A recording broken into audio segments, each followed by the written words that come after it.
বিএনপির কাছে মানুষের প্রত্যাশা অনেক উল্লেখ করে প্রধানমন্ত্রী তারেক রহমান বলেছেন, সামনে কঠিন ও গুরুত্বপূর্ণ সময় অপেক্ষা করছে। শহীদ রাষ্ট্রপতি জিয়াউর রহমানের শাহাদাত বার্ষিকীর আলোচনা সভায় তিনি আরো বলেন, বর্তমান সময়গুলো হেসে খেলে কাটিয়ে দিলে দেশ ও দেশের ভবিষ্যৎ প্রজন্ম ক্ষতিগ্রস্ত হবে। তাই জিয়াউর রহমানের দেখানো পথ অনুসরণ করে দেশকে সামনে এগিয়ে নিতে হবে। বিরাজমান সমস্যা দূর করে জনগণের দৃষ্টিতে সফল সরকার হতে সবাইকে কাজ করার আহ্বান জানান তিনি। ইউসুফ আলীর রিপোর্ট। দলের প্রতিষ্ঠাতা ও সাবেক রাষ্ট্রপতি জিয়াউর রহমানের ৪৫তম শাহাদাত বার্ষিকী উপলক্ষে রাজধানীর কৃষিবিদ ইনস্টিটিউটে আলোচনা সভার আয়োজন করে বিএনপি। শহীদ প্রেসিডেন্ট জিয়াউর রহমান বীর উত্তমের ৪৫তম শাহাদাত বার্ষিকীতে সভায় প্রধানমন্ত্রী তারেক রহমান বলেন, ক্ষমতায় থাকলেও বিএনপির সামনে ও পেছনে ষড়যন্ত্রের গন্ধ পাওয়া যাচ্ছে। আমাদের সামনে প্রথমত একটি অত্যন্ত কঠিন সময় অপেক্ষা করছে, একই সাথে অত্যন্ত একটি গুরুত্বপূর্ণ সময় অপেক্ষা করছে। এই গুরুত্বপূর্ণ এবং কঠিন সময়ে আমাদের হেসে খেলে চলে গেলে খুব বড় ক্ষতি হয়ে যাবে। ক্ষতি আপনার হয়তো হবে না, ক্ষতিটি হবে দেশের, ক্ষতিটি হবে আপনার ভবিষ্যৎ প্রজন্মের। তিনি বলেন, বিগত সরকারের মতো আচরণ না করে মানুষের কল্যাণে কাজ করতে হবে, যাতে করে দেশব্যাপী বিএনপির জনপ্রিয়তা আরও বৃদ্ধি পায়। গত ১৭ বছরে কিভাবে গণতন্ত্রকে ধ্বংস করা হয়েছিল, কিভাবে অর্থনীতিকে ধ্বংস করা হয়েছে, বিচার ব্যবস্থা, নির্বাচনী ব্যবস্থা, সকল কিছুকে ধ্বংস করা হয়েছে। বর্তমান সরকার এরকমই একটি বিধ্বস্ত অবস্থার ভেতর দিয়ে দেশের পরিচালনার দায়িত্ব পেয়েছে। ঢিল কোন গাছে মারে মানুষ, যে গাছে ফল আছে। মানুষের প্রত্যাশাও বাংলাদেশ জাতীয়তাবাদী দলের কাছে, যে দল শহীদ রাষ্ট্রপতি জিয়াউর রহমান গঠন করে গিয়েছিলেন। শহীদ জিয়ার পথ অনুসরণ করে দেশকে সামনের দিকে এগিয়ে নিতে সবাইকে একযোগে কাজ করতে হবে বলেও উল্লেখ করেন প্রধানমন্ত্রী। ১২ তারিখে নির্বাচনের আগে যেভাবে অক্লান্ত পরিশ্রমের মাধ্যমে এই দলকে আপনারা জিতিয়ে আনতে সক্ষম হয়েছেন, বরং আমাদের সেই অক্লান্ত পরিশ্রমকে এখন আবারও কন্টিনিউ করতে হবে। এবং জনগণের দৃষ্টিতে যদি সফল সরকার হতে হয়, তাহলে অবশ্যই শুধুমাত্র ২১৪ জন এমপি বা ৫০ জন ক্যাবিনেট মেম্বারের পক্ষে সেটা সম্ভব না।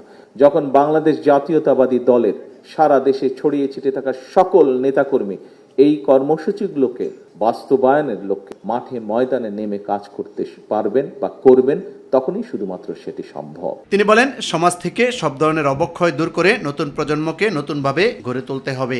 আমরা ছোটবেলায় যেই পারিবারিক বা সামাজিক শিক্ষাটা পেয়েছিলাম, কোথায় যেন একটা অভাব মনে হয়েছে দেশে ফিরে আসার পরে। আমি মনে করি যে এই বিষয়টিতে বোধহয় আমাদের নজর দেওয়া উচিত। এটি একটি গুরুত্বপূর্ণ বিষয় আগামী দিনের জন্য আমাদের। ইউসুফ আলী, মাই টিভি, ঢাকা।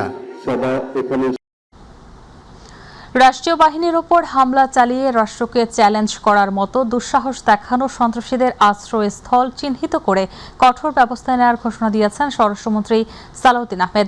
দুপুরে চট্টগ্রাম সার্কিট হাউসে সাংবাদিকদের এসব কথা বলেন তিনি। স্বরাষ্ট্রমন্ত্রী বলেন, সন্ত্রাসীদের অভয়ারণ্য যেখানেই থাকুক না কেন তা নির্মূল করতে হবে। এর আগে বহুল আলোচিত জঙ্গল সলিমপুর পরিদর্শন করে তিনি বলেন, সেখানে সন্ত্রাসীদের অভয়ারণ্য হতে দেয়া হবে না।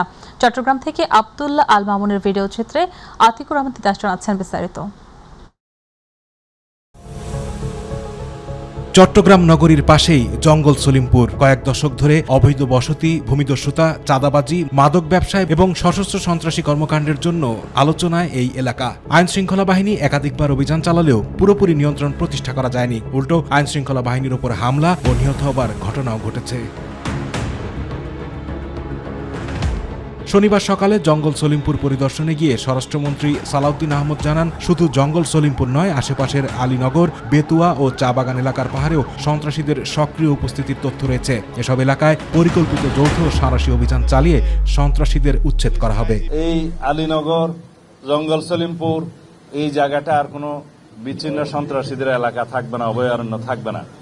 এর আশেপাশে দুইটা পাহাড় টিলা শ্রেণী আছে, একটা হচ্ছে বেতুয়া আর একটা চা বাগান। এই এরিয়াতেও সন্ত্রাসীদের আনাগোনা আছে বলে আমরা জানতে পেরেছি। এখান থেকেও তাদেরকে উচ্ছেদ করা হবে। স্বরাষ্ট্রমন্ত্রী আরো জানান, সারা দেশে মাদক, সন্ত্রাস, জুয়া ও চাঁদাবাজিকে সর্বোচ্চ গুরুত্ব দিয়ে মোকাবেলা করা হবে। মাদক নিয়ন্ত্রণে বিশেষ ট্রাইব্যুনাল গঠনের পরিকল্পনা রয়েছে সরকারের। সাঁড়াশি এবং যৌথ অভিযানের মাধ্যমে, পরিকল্পিত অভিযানের মাধ্যমে সারা দেশব্যাপী মাদক, সন্ত্রাস, জুয়া এবং চাঁদাবাজি, এই চারটাকে আমরা অ্যাড্রেস করব অত্যন্ত গুরুত্ব সহকারে। এগুলোকে আমরা নির্মূল করার চেষ্টা করব। আমরা যাতে স্পেশাল ট্রাইব্যুনাল স্থাপন করতে পারি সেই সংশোধনীটাও আনবো। এখানে হাজার হাজার মাদকের মামলা আছে যেগুলো পেন্ডিং হয়ে আছে বছরের পর বছর, সেগুলো নিষ্পত্তি হবে। পাহাড়ি এসব এলাকায় দীর্ঘদিন ধরে চাঁদাবাজি, জমি দখল, মাদক কারবার এবং অস্ত্রধারী গোষ্ঠীর দৌরাত্ম্যে সাধারণ মানুষের জীবন দুর্বিষহ হয়ে উঠেছে। অভিযানের ঘোষণাকে ইতিবাচক হিসেবেই দেখছেন স্থানীয়রা, তবে অতীতের মতো স্থায়ী সমাধান চান এলাকাবাসী। পরে চট্টগ্রাম সার্কিট হাউসে সাংবাদিকদের সঙ্গে কথা বলেন স্বরাষ্ট্রমন্ত্রী। তিনি বলেন, রাষ্ট্রীয় বাহিনীর উপর হামলা চালিয়ে রাষ্ট্রকে চ্যালেঞ্জ করার মতো দুঃসাহস দেখানো সন্ত্রাসীদের আশ্রয়স্থল চিহ্নিত করে কঠোর ব্যবস্থা নেওয়া হবে। রাষ্ট্রকে চ্যালেঞ্জ করার মতো যে দুঃসাহস সন্ত্রাসীরা দেখিয়েছে সেটাকে আমরা যথাযথভাবে অ্যাড্রেস করব। আমরা এলাকায় আইন শৃঙ্খলা নিয়ন্ত্রণ করতে চাই এবং শান্তি প্রতিষ্ঠা করতে চাই। আর সন্ত্রাসীরা যেখানে আশ্রয় নিয়ে থাকুক না কেন, যাদেরই আশ্রয় নিয়ে থাকুক না কেন, সেগুলো সবকিছু আমরা চিহ্নিত করে তাদের বিরুদ্ধে ব্যবস্থা নেব ইনশাআল্লাহ। আতিকুর রহমান তিতাস, মাই টিভি। জামাতে অনেক গুপ্ত চাঁদাবাজ আছে অভিযোগ করে বিএনপির সিনিয়র যুগ্ম আহ্বায়ক রুহুল কবির রিজভী বলেছেন, দলটি নিজেদের দিকে তাকাচ্ছে না। জাতীয় প্রেসক্লাবে জিয়াউর রহমান শাহাদাত বার্ষিকী উপলক্ষে জাসাসের আলোচনা সভায় তিনি মন্তব্য করেন, চাঁদাবাজির কারণে জামাত তাদের রুকন সদস্যদের বিভিন্ন স্থানে বহিষ্কার করছে উল্লেখ করে রিজভী বলেন, দেশের সংস্কৃতি ধ্বংস করে এমন সংস্কৃতির বিরুদ্ধে সজাগ থাকতে হবে। চাঁদাবাজির অন্যান্য তো চাঁদাবাজি বলে, আপনারা সেটা না বলে আপনারা হাদিয়াবাজি করেন, ইয়ানতবাজি করেন। হাদিয়া ওটা আরবি শব্দ দিয়ে ওটাকে একটা কাভার দেওয়ার চেষ্টা করেন। এই হাদিয়াবাজি, ইয়ানতবাজি এটা আপনারা কম করেন না। একদিকে যেমন ধর্ম ব্যবসা, ধর্মের নাম বিক্রি করে, ধর্ম ব্যবসা করে, জান্নাতের টিকিট বিক্রি করে মানুষকে ধোঁকা দেওয়া, এটাও এদেশের মানুষ কোনোদিনই এটা পছন্দ করে না। দেশে আইনশৃঙ্খলা পরিস্থিতির অবনতির পেছনে সরকারি দলের লোকেরাই জড়িত বলে মন্তব্য করেছেন বিরোধী দলীয় উপনেতা এবং বাংলাদেশের জামাতে ইসলামীর নায়েবে আমির ডাক্তার সৈয়দ আব্দুল্লাহ মোহাম্মদ তাহের। এ সময় তিনি বলেন, অপরাধের সাথে সরকারি দলের লোকজন জড়িত থাকার ফলে আইনশৃঙ্খলা রক্ষাকারী বাহিনী যে কঠোর আচরণ করা দরকার তারা তা করতে পারছে না। রোববার কুমিল্লা 14 গ্রামে উপজেলা জামাতের উদ্যোগে ঈদ পুনর্মিলনী এবং গণসংবর্ধনা অনুষ্ঠান শেষে সাংবাদিকদের এসব কথা বলেন তিনি। ডাক্তার তাহের বলেন, গণভোটের রায় বাস্তবায়ন করা হবে এবং রাজপথের আন্দোলনের মাধ্যমে সরকারকে বাধ্য করা হবে।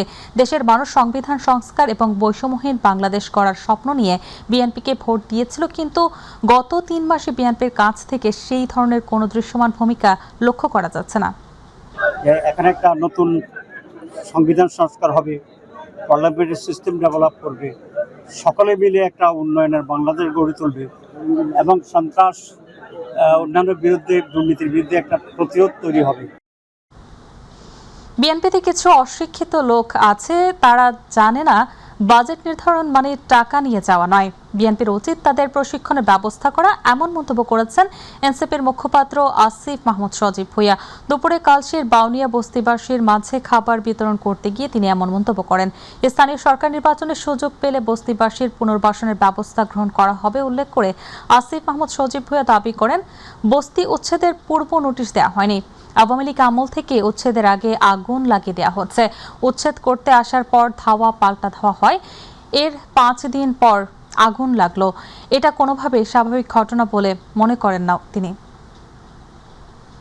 এটা যদি ওনারা গোলায় ফেলেন তাহলে ওনাদের ওইখানে বসার আসলে কোনো যোগ্যতাই নাই। প্রথমে বলছেন নিয়ে গেছে, তারপরে আবার হাসান আব্দুল্লাহ ভাই যখন কল দিলেন তখন তিনি বলছেন যে আমি তো আসলে নিয়ে গেছে বুঝাই না, আপনারা বরাদ্দ দিচ্ছেন। এটা তো বাজেট নির্ধারণ করা হচ্ছে, এটাকে তো মানে এত মূর্খ লোকজনের সাথে আমাদের এসে এখন রাজনীতি করতে হবে, এটা খুবই দুঃখজনক।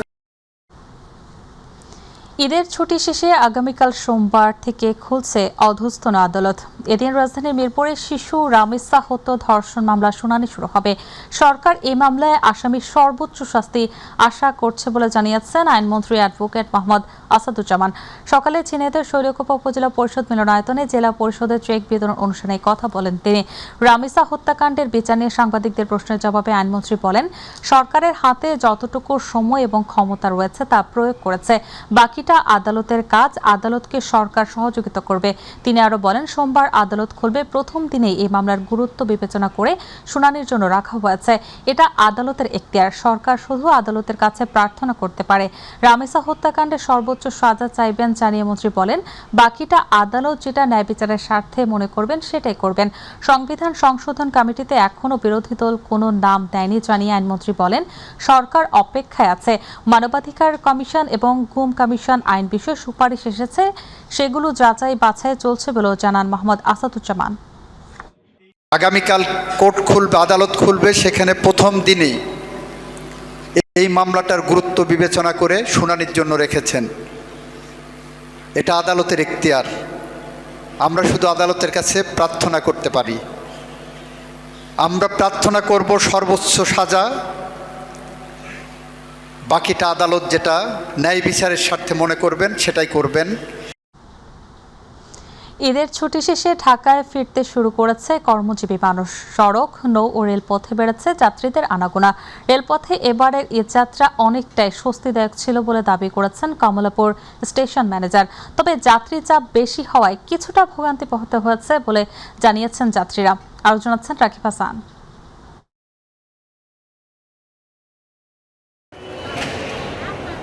শেষ হচ্ছে ঈদুল আজহার ছুটি, এবার কর্মস্থলে ফেরার পালা। তাই নারীর টানে ঘরে ফেরা মানুষগুলো জীবিকার তাগিদে আবারও রাজধানীমুখী হতে শুরু করেছেন।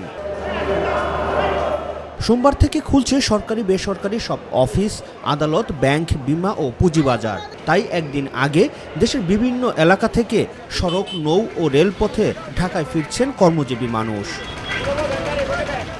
সকাল থেকে রাজধানীর কমলাপুর রেল স্টেশনে ছিল যাত্রীদের ভিড়। কেউ ঈদ শেষে বেড়াতে যাচ্ছেন ঢাকার বাইরে, আবার কেউ পরিবার পরিজনের সাথে ঈদ কাটিয়ে জীবিকার তাগিদে ফিরছেন রাজধানীতে। ঈদের ছুটিতে বাড়ি গেছিলাম, এখন ছুটি শেষ। ঈদের জার্নিটা আলহামদুলিল্লাহ খুব ভালো হয়েছে, তার জন্য কালকে অফিস করলাম, তার জন্য আজকে চলে আসি। আমরা যেহেতু জব করি, নির্দিষ্ট সময় অফিসে হাজির হতে হয়, আর আমরা যাইতে পারছি এবং আসতে পারছি, এটাই আমরা আল্লাহর কাছে শুকরিয়া আদায় করি। জার্নি ভালো ছিল, আর আমি ডাক্তার, তো আমাদের তো রানিং ডিউটি চলছে। অতিরিক্ত তাপপ্রবাহ এবং যাত্রী চাপ বেশি হওয়ায় যাত্রাপথে কিছুটা ভোগান্তি তৈরি হয়েছে বলে অভিযোগ যাত্রীদের। অনেক গরম ছিল আজকে, অনেক অতিরিক্ত চাপ, প্যাসেঞ্জার বেশি, অনেক ভিড় কম, সময় বেশি লেগেছে আর কি, 2 ঘন্টা। টিকিট কিন্তু অনলাইনে অনেক বেশি আপনার হচ্ছে ঝামেলা, পাওয়া যায় না। টিকিট ব্রেক করে নিতে হয়েছে, টাঙ্গাইল টু জয়দেবপুর, জয়দেবপুর টু ঢাকা এইভাবে নিতে হয়েছে। নেওয়ার পরও নিজের টিকিট থাকার পরও বসার জন্য খুবই অসুবিধা। এদিকে কমলাপুর স্টেশন ম্যানেজার জানিয়েছেন, ঈদযাত্রার মতোই ফিরতি যাত্রায়ও যাত্রীদের নিরাপত্তা নিশ্চিত করবে রেলওয়ে কর্তৃপক্ষ। আমরা যেমন ঈদ যাত্রার সময়ও আমাদের নিরাপত্তা ব্যবস্থা যেমন জোরদার ছিল, এবং ফিরতি যাত্রাও আমরা আশা করছি যে আমাদের সেই যাত্রা তদারকিটা অব্যাহত থাকবে। রেলপথ মন্ত্রণালয়ের সচিব ফাহিমুল ইসলাম জানান, অতিরিক্ত যাত্রী চাপের কারণেই কিছুটা ব্যাহত হচ্ছে ঈদযাত্রা এবং ফিরতি যাত্রা। অস্বাভাবিক ভিড় ছিল ইমিডিয়েট আগের 2 দিন, সেখানে আমাদের যে সমস্ত অ্যারেঞ্জমেন্ট ছিল সেগুলো কিছুটা ব্যাহত হয়েছে, বাট ওভারঅল আমরা এটাতে হ্যাপি ছিলাম। অন্যদিকে বিভিন্ন জেলা থেকে আসা বাসগুলোতে যাত্রী চাপ ছিল স্বাভাবিক, কাউন্টারগুলোতে দেখা গেছে দীর্ঘ লাইন। রাকিব হাসান, মাই টিভি, ঢাকা। পবিত্র ঈদুল আজহার দীর্ঘ ছুটি শেষে কর্মস্থলে যোগ দিতে উত্তরবঙ্গের বিভিন্ন জেলা থেকে রাজধানী ঢাকায় ফিরতে শুরু করেছেন কর্মজীবী মানুষ। এ কারণে ঢাকা টাঙ্গাইল যমুনা সেতু মহাসড়কে যানবাহনের চাপ বেড়েছে। সকাল থেকে মহাসড়কে দূরপাল্লার বাস, ব্যক্তিগত গাড়ি ও মাইক্রোবাসের সংখ্যা বৃদ্ধি পেয়েছে। উত্তরাঞ্চলে বিভিন্ন জেলা থেকে ঢাকামুখী যাত্রীদের ভিড় লক্ষ্য করা গেছে। তবে যানবাহনের চাপ বাড়লেও মহাসড়কে বেশিরভাগ স্থানে যান চলাচল স্বাভাবিক রয়েছে। যাত্রীরা জানান, ঈদের আনন্দ পরিবারের সঙ্গে কাটিয়ে কর্মস্থলে ফিরছেন তারা। অনেকে ভোগান্তি এড়াতে ভোর থেকে যাত্রা শুরু করেছেন। আপনারা জানেন যে টাঙ্গাইল জেলা পুলিশ যে ট্রাফিক ব্যবস্থাপনাটা এখানে ঈদের আগে দেখিয়েছে, সুদক্ষ ট্রাফিক ব্যবস্থাপনার কারণে এই টাঙ্গাইলের উপর দিয়ে উত্তরবঙ্গগামী বহু গাড়ি এবং মানুষজন নিরাপদে নির্বিঘ্নে পবিত্র ঈদুল আজহা উদযাপন শেষে এবং টানা ছুটি শেষে কর্মস্থলে ফিরছে দক্ষিণ পশ্চিমাঞ্চলের মানুষ। রবিবার দুপুরের পর থেকে রাজবাড়ী দৌলতদিয়া ঘাটে ঢাকামুখী যাত্রী ও যানবাহনের চাপ বেড়েছে। আর অতিরিক্ত চাপের কারণে দৌলতদিয়া ঘাটের 0 পয়েন্ট থেকে মহাসড়কের প্রায় 2 কিলোমিটার এলাকায় যানবাহনের দীর্ঘ সারি সৃষ্টি হয়েছে। এতে দুর্ভোগে পড়েছেন যাত্রী ও চালকরা। বর্তমানে দৌলতদিয়া পাটুরিয়া নৌপথে 20টি লঞ্চ ও 15টি ফেরি নিয়ে যাত্রী যানবাহন পারাপার করা হচ্ছে। আর যাত্রীদের নির্বিঘ্ন পারাপারে আইনশৃঙ্খলা বাহিনীর বিশেষ নজরদারি রয়েছে। দৌলতদিয়া লঞ্চঘাটের পরিচালক মোহাম্মদ মোফাজ্জল হোসেন জানান, 20টি লঞ্চ দিয়ে যাত্রী পারাপার করা হচ্ছে। দৌলতদিয়া পাটুরিয়া 20টি, আরিচা কাজিরহাট 12টি, মোট 32টি লঞ্চ চলাচল করতেছে। আমরা ঈদ পারপাসে আমাদের মানে লঞ্চের যে সরঞ্জামি লাগে সবকিছুই আমরা কমপ্লিটকে যাত্রী পারাপার করতে আমরা সক্ষম হইতেছি এবং কি সব মিলে আর স্বাভাবিক অবস্থায় আমরা ঈদের যাত্রী ফেরার যাত্রীগুলো এখন আমাদের পার করার পালা। এখন আমাদের যাত্রী টুকটাক করে আসতেছে, স্বাভাবিক পর্যায়ে যাত্রীগুলো আমরা পার করতেছি। দর্শক, এই মুহূর্তে দৌলতদিয়া ঘাট থেকে ঢাকামুখী মানুষের খবর জানাতে যুক্ত হচ্ছেন সহকর্মী মমিন শেখ। আমরা যুক্ত হচ্ছে তার সাথে। মমিন, ঈদের ছুটির শেষ দিনে রাজধানীমুখী মানুষের কেমন চিত্র দেখছেন জানাবেন আমাদের।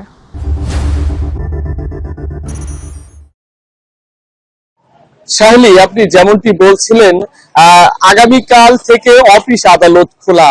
পবিত্র ঈদুল আজহা উদযাপন ও টানা ঈদের ছুটি শেষে রাজধানী ঢাকামুখী হতে শুরু করেছে হাজারো যাত্রীরা।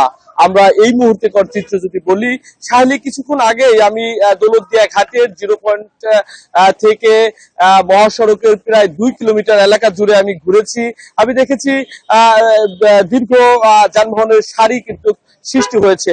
শাহলি, আমি আপনাকে জানিয়ে রাখি, বিআইডব্লিউটিসি আমাকে জানিয়েছে যে ছোট ছোট প্রাইভেট কার বা ছোট ছোট যানবাহন এবং যাত্রীবাহী বাসগুলো অগ্রাধিকারের ভিত্তিতে পারাপার করা হচ্ছে এবং ঘাটে আসা মাত্রই যাত্রীবাহী বাস এবং প্রাইভেট কার এবং মোটর সাইকেল গুলো অগ্রাধিকার ভিত্তিতে সবার আগে যেন নদী পারাপার হতে পারে সেই লক্ষ্যে কিন্তু বিআইডব্লিউটিসি তারা প্রস্তুতি গ্রহণ করে তারা পারাপার করছে। অন্যদিকে আমরা দেখেছি লঞ্চ ঘাট কর্তৃপক্ষ আমাদেরকে জানিয়েছেন যে মোট 20টি লঞ্চ দিয়ে তারা যাত্রী পারাপার করছে। এখন পর্যন্ত দৌলতদিয়া ঘাটে অপ্রীতিকর পরিস্থিতির ঘটনা আমরা কিন্তু পাইনি। নিরাপদ স্বস্তিতে কিন্তু ঈদ যাত্রা ঢাকামুখী হচ্ছে যাত্রীরা। আমরা এই বিষয়টি নিয়ে শাহলি বিআইডব্লিউটিসি দৌলতদিয়া ঘাট শাখা কার্যালয়ের সহকারী ব্যবস্থাপক মোহাম্মদ জেসানুল ইসলাম টপুর সাথে আমরা কথা বলবো। সর্বশেষ কি চিত্র বা কতগুলো ফেরি দিয়ে আপনারা এই নৌ রুটে যাত্রী ও যানবাহন পারাপার করছেন? ধন্যবাদ। আপনারা জানেন যে বিআইডব্লিউটিসি যেন যাত্রীরা নির্বিঘ্নে পারাপার হতে পারে, এটা সবসময় প্রতিজ্ঞাবদ্ধ, সুন্দরভাবে পারাপার হতে পারে। বর্তমানে আমাদের নৌবহরে 16টি ফেরি যুক্ত আছে। আর আজকে বেলা যত বেড়েছে তত আসলে যানবাহনের সংখ্যা বেড়েছে, ঢাকামুখী যানবাহনের সংখ্যা প্রচুর বেড়েছে। কিন্তু আমরা সর্বদা চেষ্টা করেছি যেন অগ্রাধিকার ভিত্তিতে প্রাইভেট কার, বাইক এছাড়া বাসগুলা যেন নির্বিঘ্নে ঢাকামুখী যেতে পারে সেই ব্যাপারে আমরা সচেষ্ট ছিলাম। এবং আমাদের তিনটা ভিজিলেন্স টিম, আমাদের নৌ মন্ত্রণালয়ের একটা ভিজিলেন্স টিম, আমাদের হেড অফিস কেন্দ্রিক একটা ভিজিলেন্স টিম এবং আমরা যারা স্থানীয় অফিসার আছি এর সমন্বয়ে সুন্দর মতো যেন নির্বিঘ্নে পারাপার হতে পারে সেই ব্যাপারে আমরা প্রতিটা মোড়ে ছিলাম। এবং এই আজকে আমরা যে আমরা করেছি 3টা আমরা জিনিস নতুন করে করেছি যেন নির্বিঘ্নে যাতায়াত করতে পারে। সেই ক্ষেত্রে একটা করেছি ব্যারিয়ার করার কারণে বাসগুলা কিন্তু অতিরিক্ত ভাবে যেতে পারছে না এবং যখনই বাসগুলা যাচ্ছে আমরা যাত্রীদেরকে হ্যান্ড মাইকের মাধ্যমে তাদেরকে অনুরোধ করছি যেন বাসগুলা থেকে তারা ফেরিতে ওঠার আগে নেমে যায় এবং চালকদের উদ্দেশ্যে বলছি যেন তারা সুন্দরভাবে সুশৃঙ্খল ভাবে এবং সতর্কতার সহিত বাসটি ফেরিতে উঠায়। এই ব্যাপারে আমরা সচেষ্ট আছি এবং সর্বদা খেয়াল করছি যেন কোনো প্রকার মানে যানবাহনের তীব্র যানজট সৃষ্টি না হয়। তবু আমাদের কিছু সীমাবদ্ধতা আছে, আমরা সেগুলো ওভারকাম করার সর্বদা চেষ্টা করছি। ধন্যবাদ। ধন্যবাদ আপনাকে। শাহলি, আপনি শুনছিলেন যে বিআইডব্লিউটিসির এই দৌলতদিয়া শাখার সহকারী ব্যবস্থাপক মোহাম্মদ জেসানুল ইসলাম তপু আমাদেরকে জানাচ্ছিলেন যে দৌলতদিয়া পাটুরিয়া নৌরুটে 15টি ফেরি চলাচল করছে এবং ওই 15টি ফেরি দিয়েই যাত্রী ও যানবাহন পারাপার করা হচ্ছে। সাহেলি, আমার পিছনে আপনি দেখতে পাচ্ছেন এই দৌলতদিয়া ফেরি ঘাটের যে বুকিং কাউন্টার, যানবাহনের এখান থেকে টিকিট দেওয়া হয়। এখানে কিন্তু উপচে পড়া চাপ ছিল এবং দীর্ঘ লাইনের সৃষ্টি হয়েছিল। প্রায় এই লাইনটি মহাসড়কে ওপারে গিয়ে কিন্তু বৃদ্ধি পেয়েছিল। কিছুক্ষণ আগের চিত্র কিন্তু ছিল যে মোটরসাইকেল সহ বিভিন্ন ছোট ছোট যে গাড়ির চালকরা তারা কিন্তু লম্বা লাইন দিয়ে এখান থেকে টিকিট ক্রয় করে তারা কিন্তু নদী পারাপার হচ্ছিলেন। এবং সাহেলি, আমি আপনাকে জানিয়ে রাখি যে ঘাট এলাকায় আইন শৃঙ্খলা বাহিনী বিশেষ নজরদারিতে রেখেছে। মমিন, আপনাকে ধন্যবাদ। দর্শক, দৌলতদিয়া ঘাট থেকে ঈদ পরবর্তী সময়ে ঢাকামুখী মানুষের খবর জানাতে যুক্ত ছিলেন আমাদের সহকর্মী মমিন শেখ। চলে যাচ্ছি পরবর্তী সংবাদে। ঈদের ছুটিতে কয়েকদিনের জন্য যেন অন্য এক রূপ ধারণ করেছিল রাজধানী ঢাকা। ব্যস্ততা, যানজট আর কোলাহল থেকে মুক্ত হয়ে নগরী পেয়েছিল এক স্বস্তির নিঃশ্বাস। ফাঁকা সড়ক, নিরিবিলি অলিগলি আর শান্ত পরিবেশে রাজধানীকে দেখা গেছে এক ভিন্ন আবহে। দীর্ঘ ঈদ ছুটি শেষে সোমবার থেকে খুলছে অফিস আদালত, আর এর মধ্যেই নামতে শুরু করেছে রাজধানীমুখী মানুষের ঢল। ফলে ধীরে ধীরে ফিরে আসছে ঢাকার চিরচেনা ব্যস্ততা। আরও জানাচ্ছেন জাহিদ আহমেদ বাবু। ঈদের ছুটিতে রাজধানীর ব্যস্ততম সড়কগুলো ছিল প্রায় জনশূন্য। ছিল না যানজট, গাড়ির হর্নের কর্কশ শব্দ। তবে রোববার ছুটি শেষ হওয়ার সঙ্গে সঙ্গে রাজধানীতে ফিরতে শুরু করেছে কর্মজীবী মানুষ। বাস টার্মিনাল, রেল স্টেশন ও লঞ্চঘাটে বাড়ছে যাত্রীদের ভিড়। একই সঙ্গে সড়কেও বাড়ছে যানবাহনের চাপ। আর তাই দীর্ঘ ঈদ ছুটি শেষে মানুষ রাজধানীতে ফিরতে শুরু করায় আবারও প্রাণচঞ্চলে ভরে উঠছে ঢাকা। যানজট থাকলে অনেক কষ্ট হয়, ফাঁকা থাকলে চালাইতে ভালো লাগে।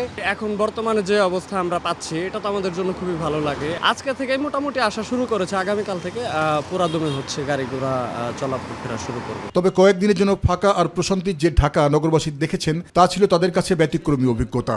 আগামীকাল থেকে ঈদের ছুটি শেষ, মানুষ আসা শুরু করছে গ্রাম থেকে। তো আগামীকাল থেকে আবার গাড়ি ঘোড়া অনেক চাপ হবে, অনেক জ্যামজট হবে রাস্তাঘাটে। ঈদের সময়ের মতোই জানি রোডঘাট এরকম ফাঁকা থাকে আর কি, সবসময় ফাঁকা থাকে, আমরা এটাই চাই। নগরী ট্রাফিক পুলিশের দায়িত্ব নিয়ে যেতে থাকা একজন কর্মকর্তা জানান, ঈদের ছুটি শেষ হতে না হতেই ফিরে আসছে ঢাকার চিরচেনা ব্যস্ততা। ঈদের এই দীর্ঘ ছুটিতে মানুষের ভোগান্তি কিন্তু সেরকম হয়নি। সুশৃঙ্খল ছিল ট্রাফিক ডিভিশন। প্রতিটা পয়েন্টেই এরকম এআই প্রযুক্তি, মানে যুগের সাথে তাল মিলিয়ে চলার জন্য এরকম সুশৃঙ্খল ট্রাফিক ব্যবস্থা থাকলে আমাদের মানে কাজে অনেকটা নিয়ম শৃঙ্খলা বা কাজে অনেকটা প্রেশার মুক্ত হব আমরা ট্রাফিক। জানান, একটি সুশৃঙ্খল সড়ক প্রতিষ্ঠায় নগরীর বিভিন্ন গুরুত্বপূর্ণ পয়েন্টে বাড়াতে হবে প্রযুক্তির উৎকর্ষতা।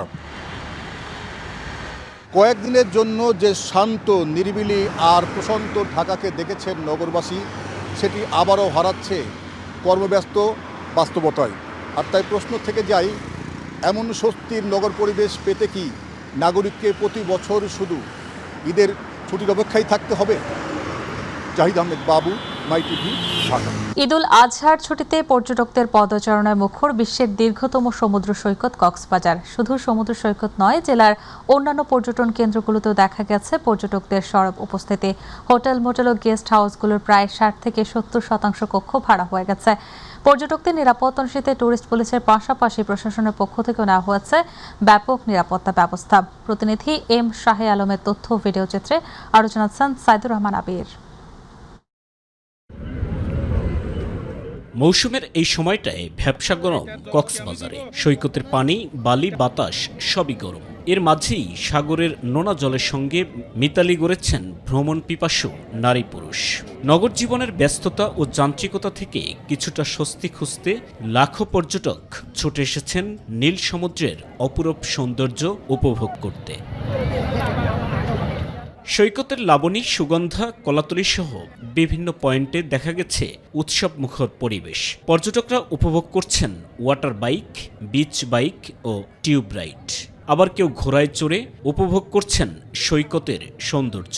অনেক ভালো লাগতেছে, ভালো করে এনজয় করতেছি আমরা। বারবার এই কক্সবাজার আসি, বারবার এই সমুদ্র সৈকতে আসি এবং যতবার আসি ততবারই মনটা ভালো লাগে। এখানকার পরিবেশ খুবই ভালো লাগছে, আর এখানকে এসে আমি অনেক আনন্দ উপভোগ করতেছি। আমি ফ্যামিলি নিয়ে এসেছি। বড়দের পাশাপাশি শিশুদেরও দেখা গেছে ভেজা বালিয়াড়িতে খেলাধুলা ও আনন্দে মেতে উঠতে। কক্সবাজার আনন্দ করার জন্য আসছি, এনজয় করার জন্য আসছি, তো খুব ভালো লাগতেছে।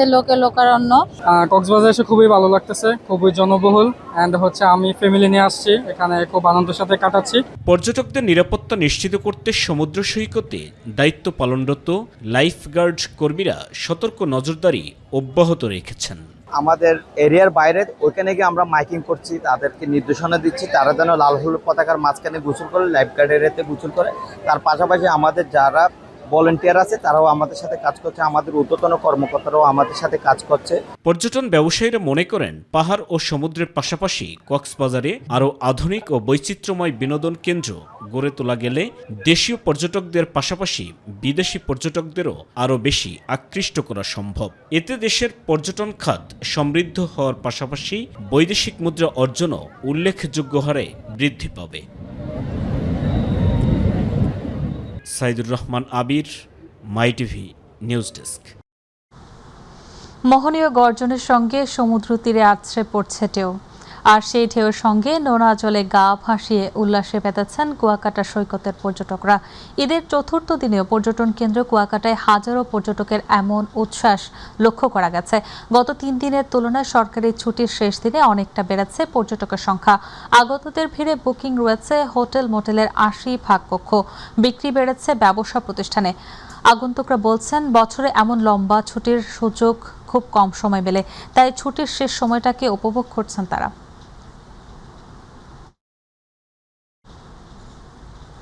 সিলেটের পর্যটন এলাকাগুলোকে একটি সমন্বিত ড্রাইভের আওতায় এনে আরও আকর্ষণীয় পর্যটন বান্ধব হিসেবে গড়ে তোলার উদ্যোগ নেওয়া হচ্ছে বলে জানিয়েছেন শ্রম, প্রবাসী কল্যাণ ও বৈদেশিক কর্মসংস্থান মন্ত্রী আরিফুল হক চৌধুরী। ঈদুল আজহার তৃতীয় দিনে সিলেটের সীমান্তবর্তী উপজেলা জৈন্তাপুর, গোয়াইনঘাটের বিভিন্ন পর্যটন কেন্দ্র পরিদর্শনকালে তিনি এসব কথা বলেন। পর্যটন এলাকায় আগত দর্শনার্থীদের সঙ্গে মতবিনিময় এবং পর্যটন খাতের উন্নয়ন ও বিভিন্ন সমসাময়িক বিষয় নিয়ে আলোচনাও করেন মন্ত্রী। এ সময় উপস্থিত ছিলেন গোয়াইনঘাট উপজেলা নির্বাহী কর্মকর্তা রতন কুমার অধিকারী সহ পর্যটন সংশ্লিষ্টরা।